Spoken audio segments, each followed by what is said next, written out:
So much, Dr. Rajni, and thank you to all the team at Ecocivilisation for this invitation and for getting the ball rolling on this very important topic.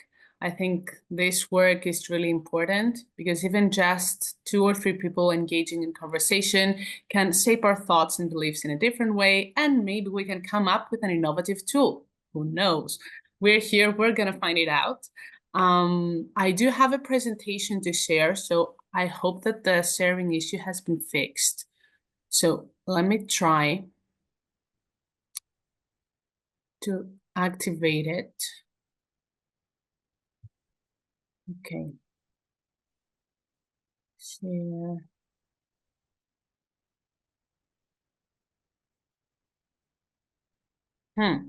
I think you can see the presentation right now. Can you? Yes, we can. Yes. Okay. Is it all right? Yes. Perfect. Okay. So just put it in the presentation mode, please. I did put it in presentation mode. I can see it full screen.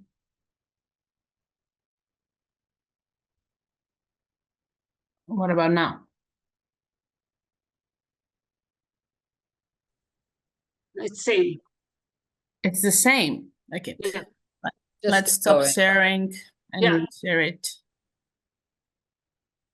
Okay. You can go to the slideshow. Yeah. Yeah.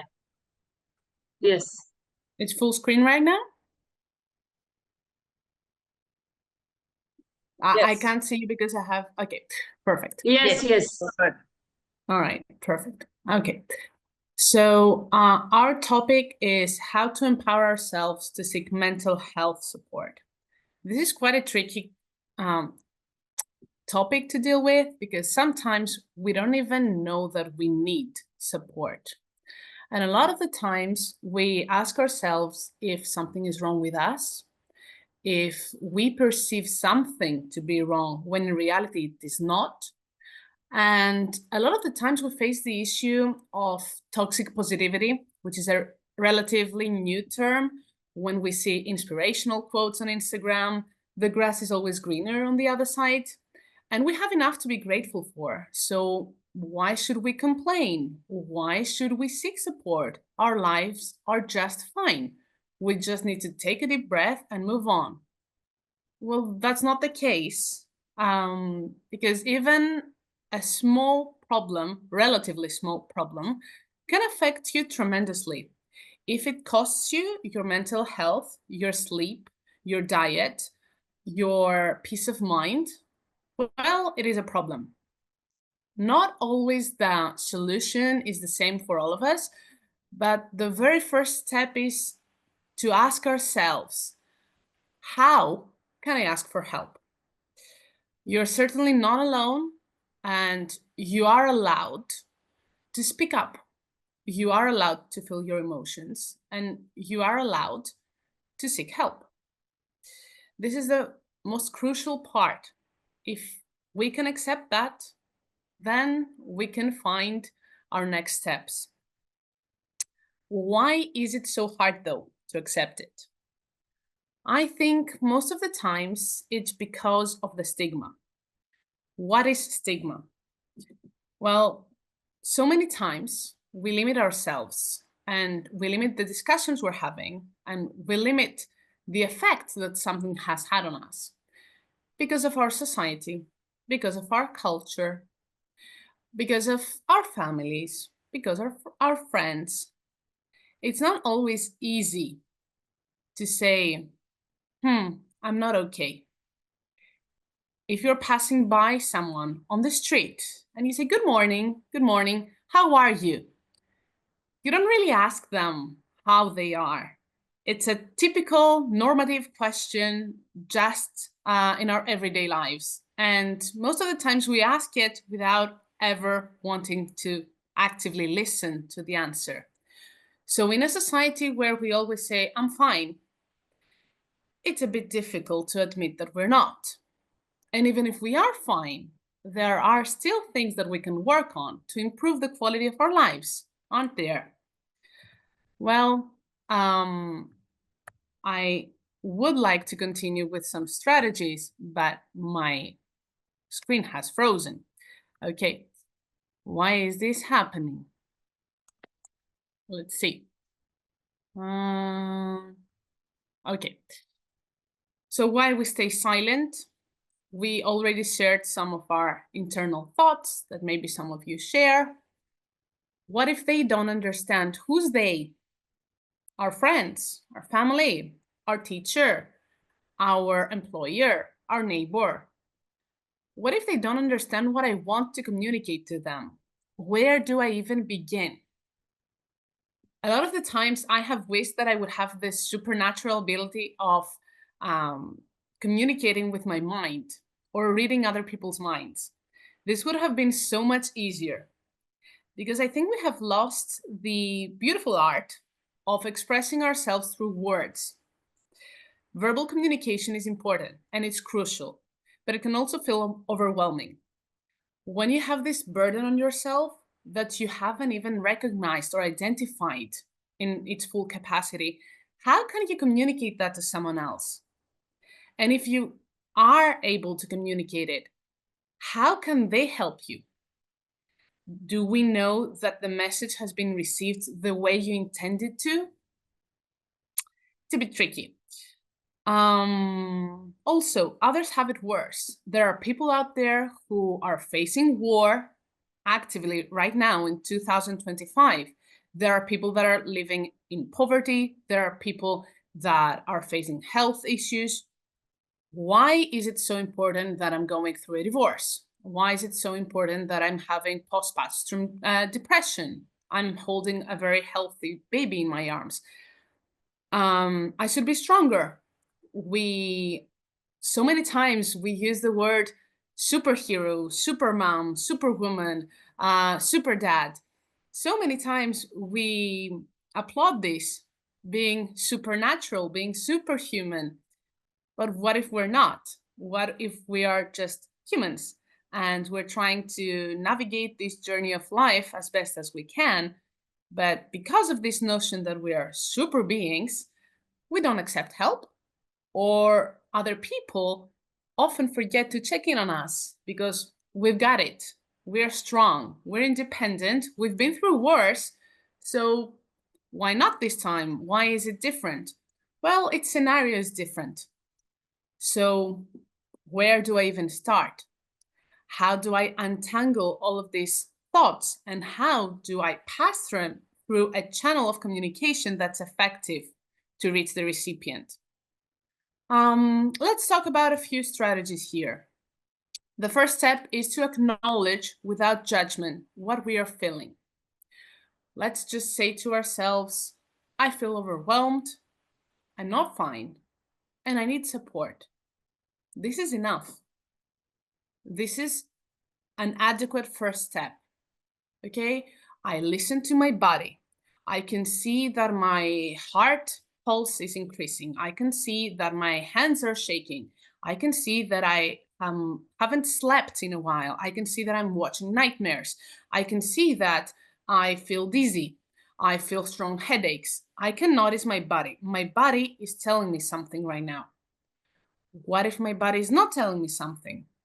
Maybe I'm not paying enough attention to it. But if that is the case, what is my mind telling me? If I were to ask the question to myself, am I fine? In secret, in private, in my own bedroom? Well, if the answer is yes, but, let's look into that but. Okay, what is there? What is underlining? Sometimes a method that can help you with that would be journaling or short reflections. We can somehow take distance from our own lives if we are using some narration tools, writing in our diaries, or even using some more tech tools. You can take your phone and vlog yourselves, vlog your everyday life. So many people have told me that they want to try journaling, but they find it boring. They are not good with words. They are not authors. they say, and it just seems time consuming, and they never get themselves to start the process. So I tell them, just use voice notes. Just open up your camera and speak to yourself as a YouTuber. What would you say? But the audience is only you. Nobody can watch it. Nobody's gonna replay it. It's just you. Sometimes people find this as an easier way to speak to themselves. Or you can even use your mirror. How many times have we tried using our hairbrush in the mirror and accepting the Oscars? Thank you so much, dear Academy. I would like to thank my mom, my dad. Okay, why not for this cause as well? Why not to have a therapy session with ourselves? So, what's the issue today, myself? Why have I been feeling that way? What can I do to make myself feel better? Just some thoughts. I'm leaving them out there for whoever wants to use it. The key point, though, is to allow yourself to feel what you're feeling and sit with it. You'll see where it goes. If we have done this process, then we can move on to step number 2. It can be overwhelming, especially if you don't know the direction that this burden you're having is taking you to. So you can confide to another individual, someone that you trust. It can be a teacher, a sibling, a colleague. It just needs to be a safe space. Someone kind, someone empathetic, an active listener, someone that's not going to judge you. If you have a person like that in your life, great. If you don't, there are resources for that. There are professionals out there, there are experts, but how can you reach them? That's a question for the next slides. But I would say that you don't have to say everything from the beginning. You can't, unfortunately, upload all of your thoughts in a USB track and hand it over to someone so that they can have a view of your whole life and understand your feelings 100%. But even if you include someone in your first chapter, your second chapter, the third chapter of your story, it's still more than nothing. You have given them some of your life's pages, and they have something to start working with. I would say that something that's crucial here is to communicate what kind of support you want to receive. Do you want to listen to ideas and brainstorm together solutions? Let's say that you're anxious about being fired in your job. Do you want solutions? Do you want them to give you some tips on how to avoid that, on how to have a conversation with your employer, or how you can uplift your CV and apply to new jobs, or if they can connect you with someone else and arrange an interview for you? Do you want them to be the task manager in this situation, or do you just want them to listen to it? Just listen, just unburden what you're feeling. Do you want them maybe to try to change your mood? Try going to the cinema, try giving you a hug, cooking you your favorite meal. What is it that you need at the specific time? And you can always change your answer. It doesn't mean that this is forever. You can say that right now, I'm not feeling comfortable receiving criticism or receiving productive ideas. I just want to unleash my thoughts. I just want to get this burden off my chest. Can you help me with that? It's okay. And then the next day, with some clear mind, you can go back to planning mode. So I would say finding a safe person is important, but also communicating the kind of support you want to receive is essential. Some support options that we have. Of course, therapy, school counselors, lots of support groups or helplines. But I would also agree with Dawn that it's not a one-size-fits-all situation. Therapy is not for everyone, okay? Life coaches are not for everyone. Yoga and meditation are not for everyone. So a conversation with a counselor in your job could be enough. Watching videos on YouTube for you, it could be enough. I would suggest, though, that if it's something that's affecting your health, your physical health, and others around you have observed that it can cause damage, it would be ideal to try different styles of therapy. So many people have this aversion against therapy, but in reality, it's not therapy by itself. It's the style that they had followed, or perhaps the professional that they had connected with, or even the time being of their lives. You don't have the same needs and wishes when you are 20, when you're 30, and when you're 40. So we need to adapt and perhaps switch the ankle a little bit. The most important part, though, is our surroundings, and the support system that we have 24/7 in our lives usually is our friends and our family. You can have a professional, an expert, a counselor, but this is usually with appointments, and it's not on a daily basis. So who we surround ourselves with is very important.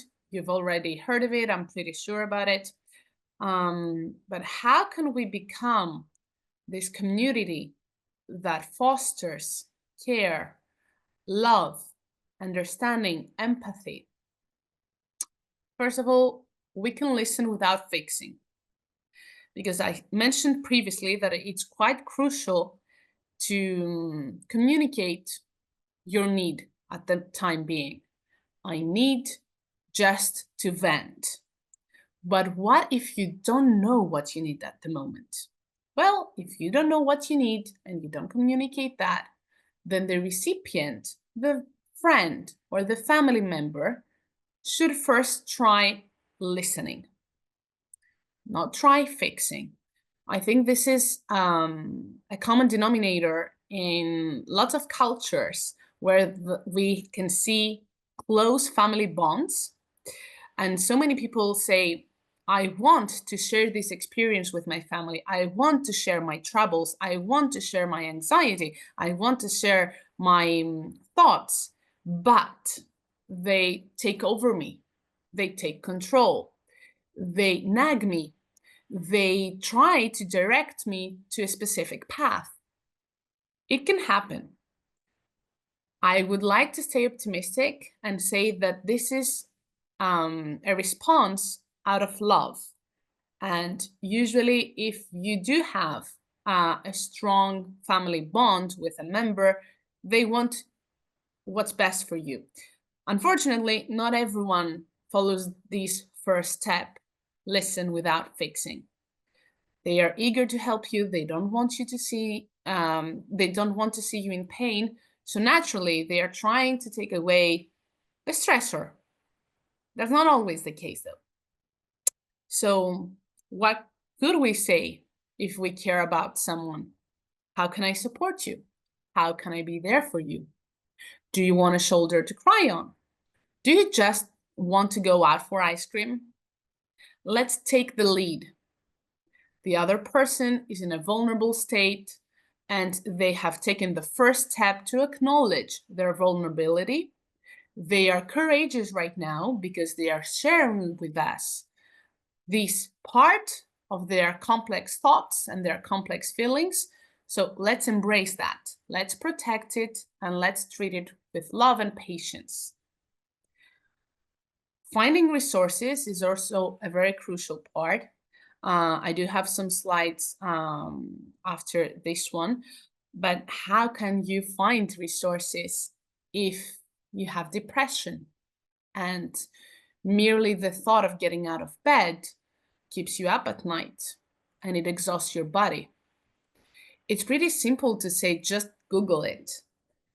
But this seems like a negligent statement to make.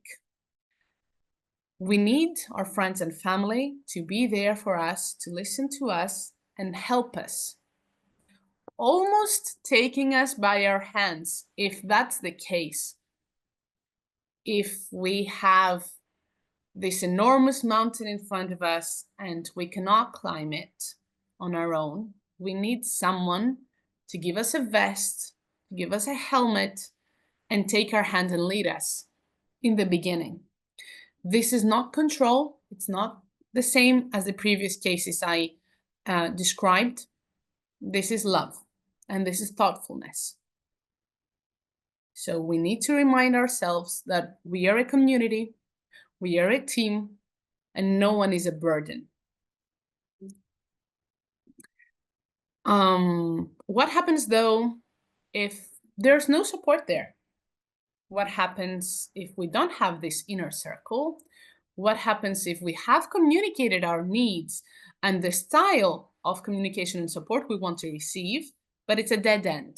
It can happen multiple times, in numerous occasions. Individuals cannot receive support from their environment. Well, first of all, you need to remember that this is not your fault. This is not something that you have caused.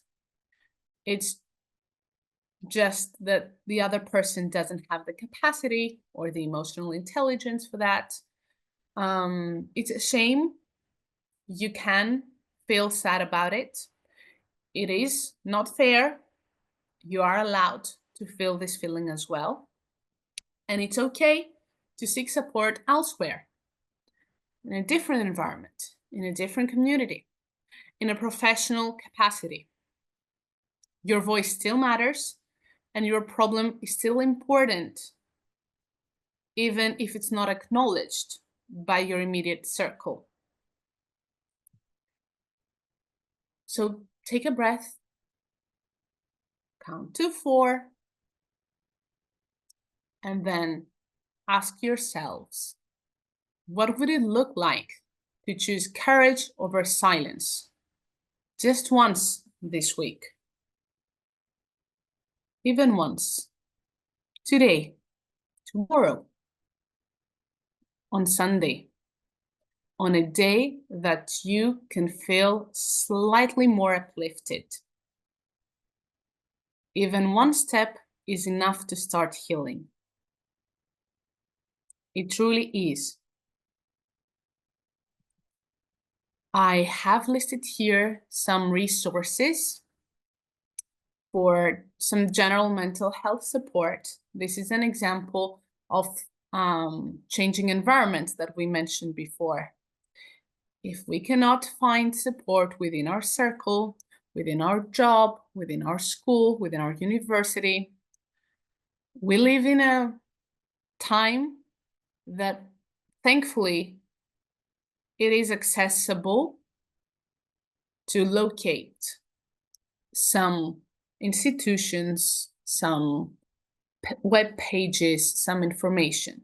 Not for all.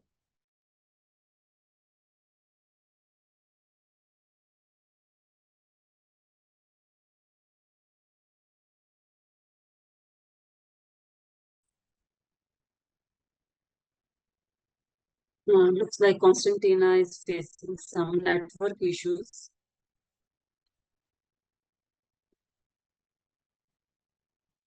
Someone needs them. These are also some youth and identity specific support hotlines. But I would like to give you the tool or a general idea on how you can search these resources on your own, in case there is literally nobody out there that can help you with that. So I'm assuming that you have some Wi-Fi connection or a device since you're joining this webinar. So what is the first step? Let's start local. So we need to search national helplines and mental health organizations in your specific country. I'm from Greece, so let's say I need a hotline for depression.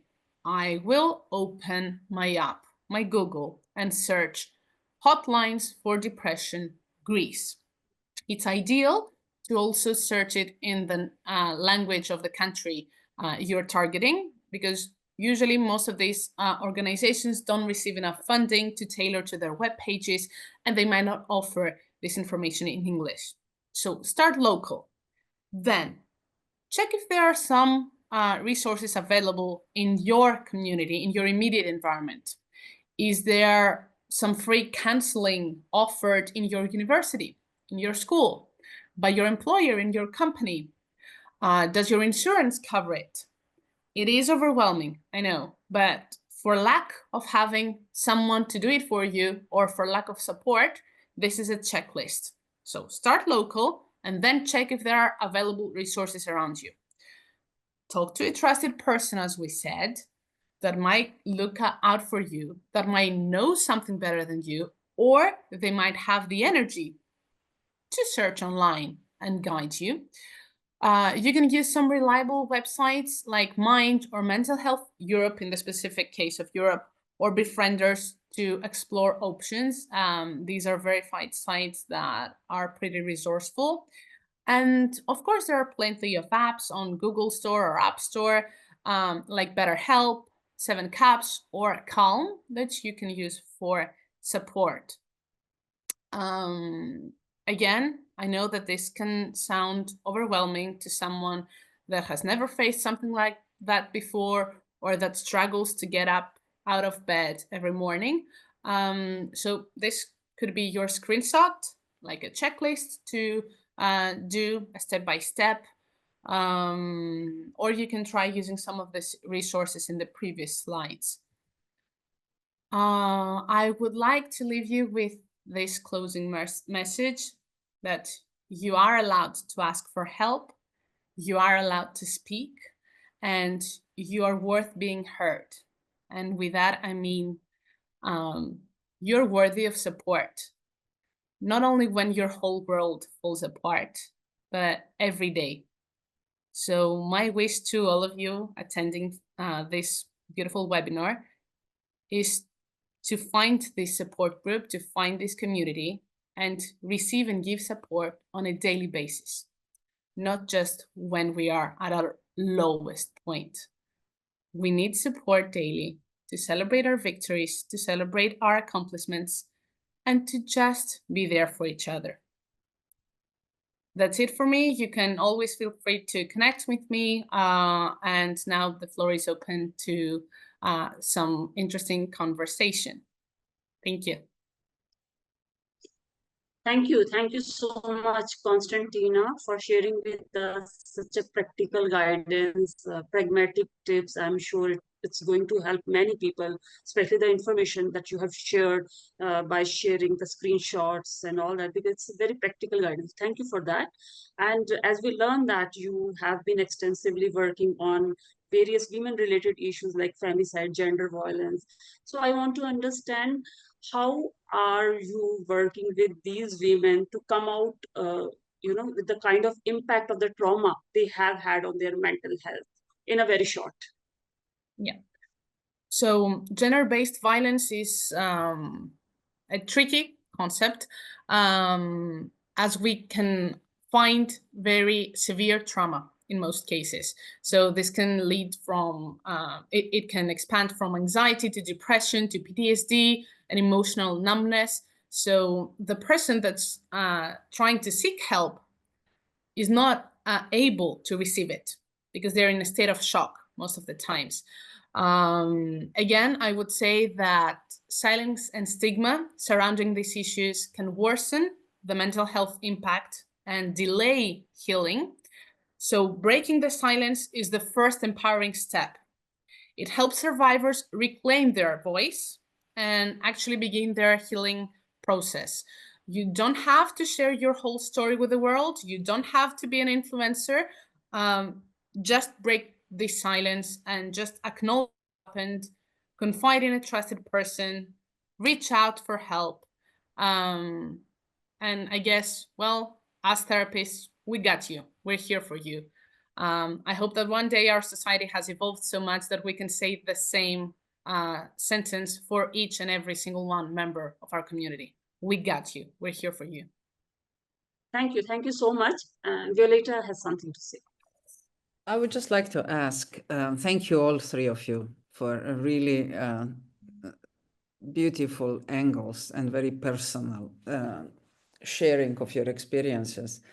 But I wonder if you know those that have entered this so-called tunnel of either depression or any other mental challenge, do they have enough strength to reach out?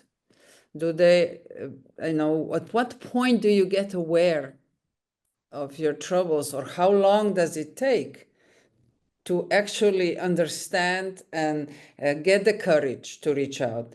What I'm saying is, can we just download that to an individual, or can we actually do more as a society? What are your experiences telling you? Is this question targeted to me or to all of us? All three of you. Okay, since I have my mic on, I will answer it so that I can give the floor to the rest of the panelists later. It's not the same case with everyone, obviously.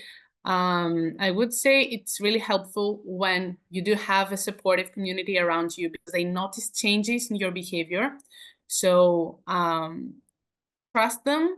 And when you do have these people in your life, you trust that when they are worried about you, they have a reason to worry about you. So this certainly helps start the process. If that's not the case, I would say that it's pretty dangerous and you can get stuck in a loop where reality has shifted and the new normality is to feel burdened. And it is very difficult to break this cycle. Usually it takes a very low point to do so. A day without having eaten at all, multiple times fainting, developing an autoimmune disorder. You need a shock. You need something that will tell to your brain, okay, we need to stop this. It has become a pattern. It has become your reality now. So you can't actually distinguish and differentiate this in your own thoughts. So I would say, yes, community would make an impact and it would change everything because they are the ones that spend their lives with you. You share your lives with them. So they notice these changes, they are there to help you, and they are trying to pull you out of this dark hole. If that's not the case, it can take a long time to realize it. And unfortunately, it can cause some serious physical damage as well. At least that's my point. I would give the floor now to the rest of the panelists. Thank you, Violeta, for the interesting question.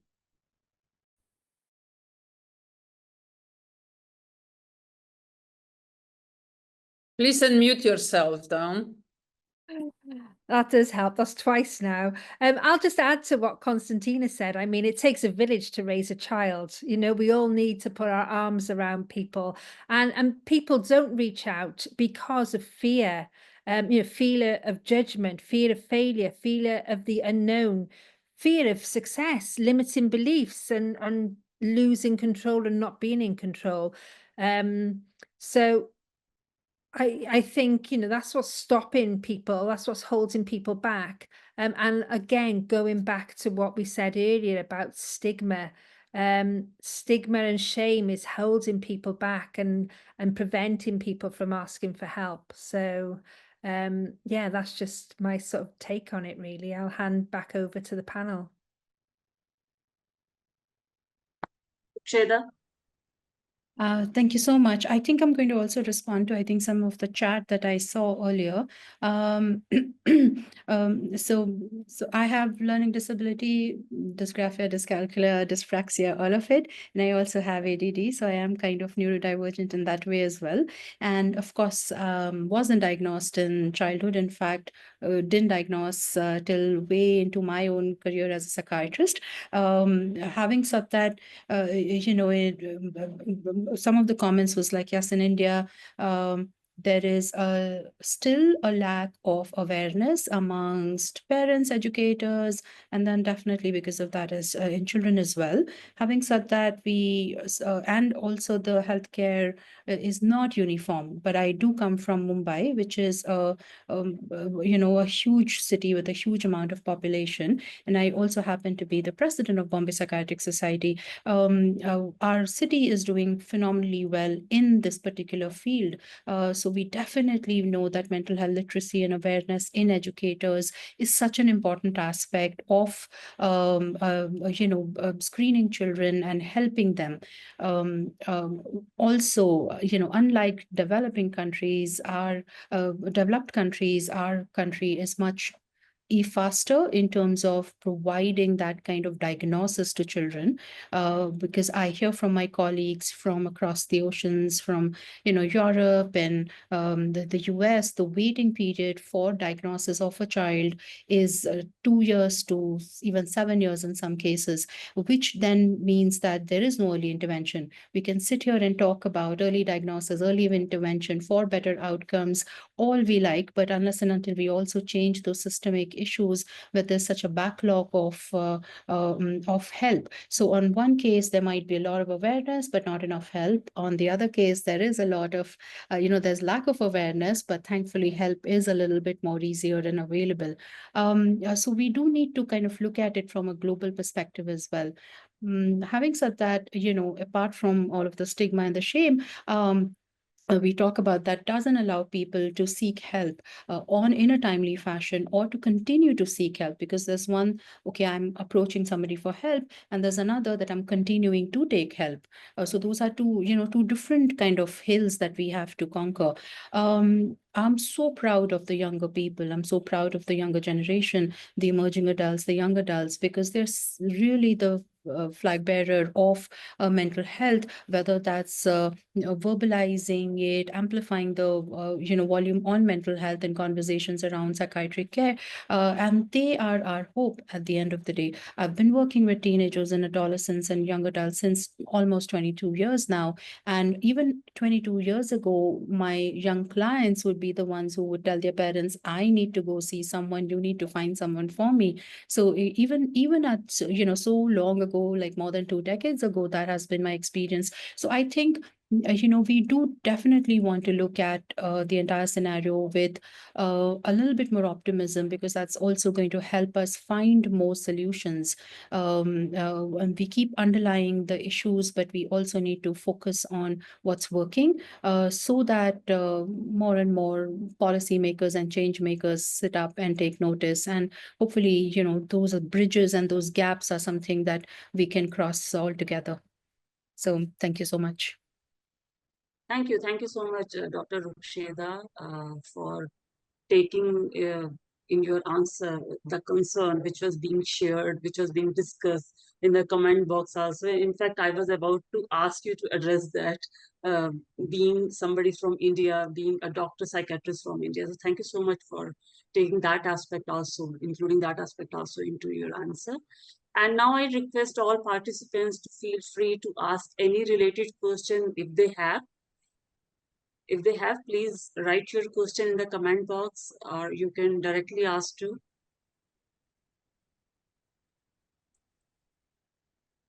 Eleftheria, do you have any question?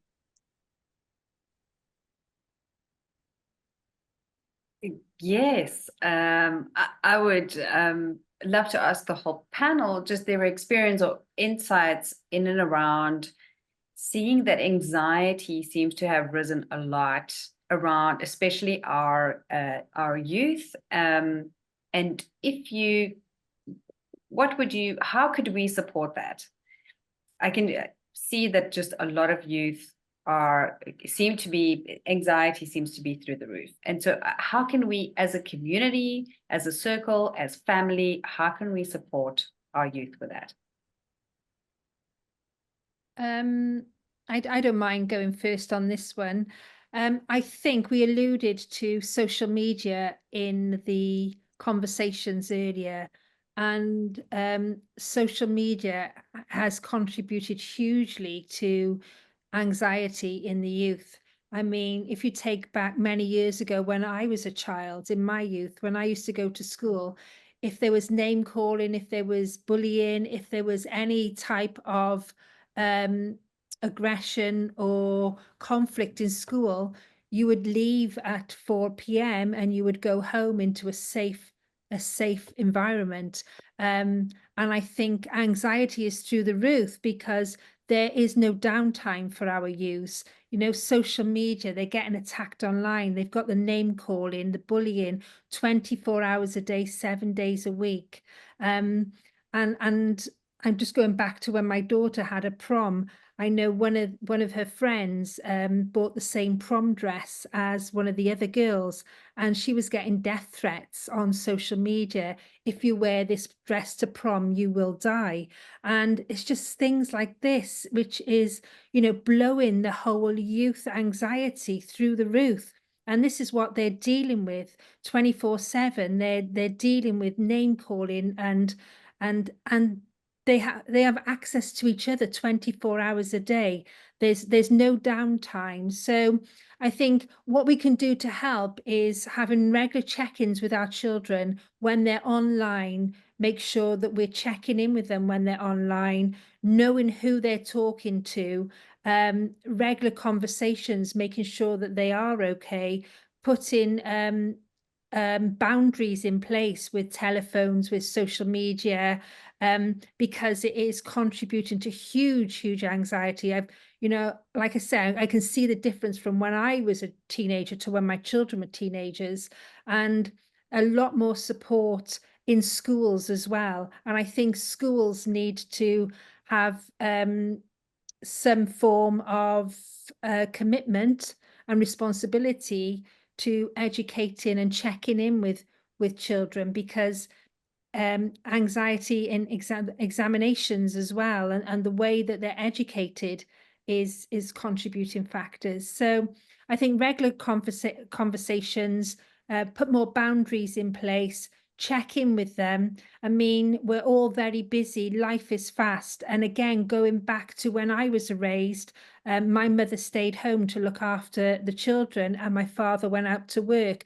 Now, both mum and dad have to work. So again, that's different. So children are having less time with families, and they're having to you know, find their own way in life more, rather than being in that nurtured environment, which again, I think is contributing to anxiety.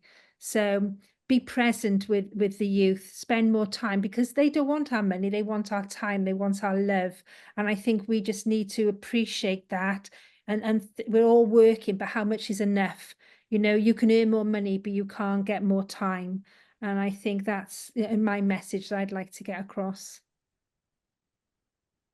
Thank you. Could I also share So- some thoughts?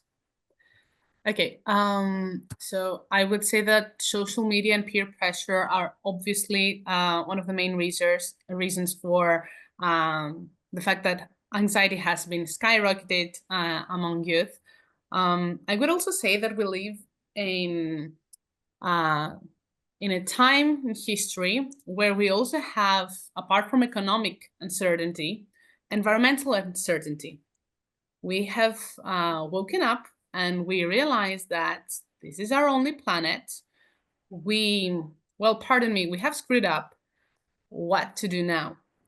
I also believe that going through a pandemic, isolation and lack of connection were not temporary. They stuck. They became permanent, part of our routine and part of our way of communicating. And I can see it in myself as well. I would like to consider myself as youth. I don't know. At the age of 25, I no longer want to receive phone calls that much. If a friend of mine calls me instead of texting me first, I assume that something is wrong. It wasn't the case before COVID. But with COVID and with the quarantine and everything, days and nights sort of blurred. So communication could not happen via phone because you didn't know if the other person is sleeping or eating or doing something else to cope. And this preferred method of using texts has stayed. At least that's what I've been observing. And I would also like to point out the overexposure to bad news. So many people keep telling me, oh my God, you're so much socially aware, you know, these minority groups issues, you know how to deal with that person, you know about this disaster there. It's not because I'm socially aware always by choice. It's because I've been bombarded with all of this information. And while we do want to be informed, and we should be informed as we share a planet and we're all human beings, we should have our moments. Back in the day, there used to be the newscast, 1 hour, that's your news. Of course, it could be controlled, okay, and it could be censored. Right now, we do have access to information, but it's not like we voluntarily choose it. If you open TikTok, the algorithm is going to pick up, based on your interests, news out there. And if you are a socially aware person and you do want to find out what's happening in the world, you're going to see so many videos of so many injustices around the world. And at least for me, this is challenging, trying to not lose hope in humanity. When you see about this femicide, that rape case, that war happening over there, this conflict, this poverty rising over there, and I see it every day. And then I see a cute baby eating and I forget it. But I would say overexposure to bad news and the lack of communication as it used to happen in the pre-COVID era are some important factors. So what I would suggest is our families and friends, power, but not pressure. When I bring to the table the fact that I feel like I've lost hope in humanity, don't diminish my feelings because, well, there's always good people. There's always good people. But in my phone, I keep seeing injustices. This wasn't an issue before, not to this extent. So I would appreciate others trying to educate themselves on current issues and on current mental health issues. Phantom vibration syndrome wasn't an issue before. Cyber addiction before. It is now. So I would appreciate my mother spending time understanding that.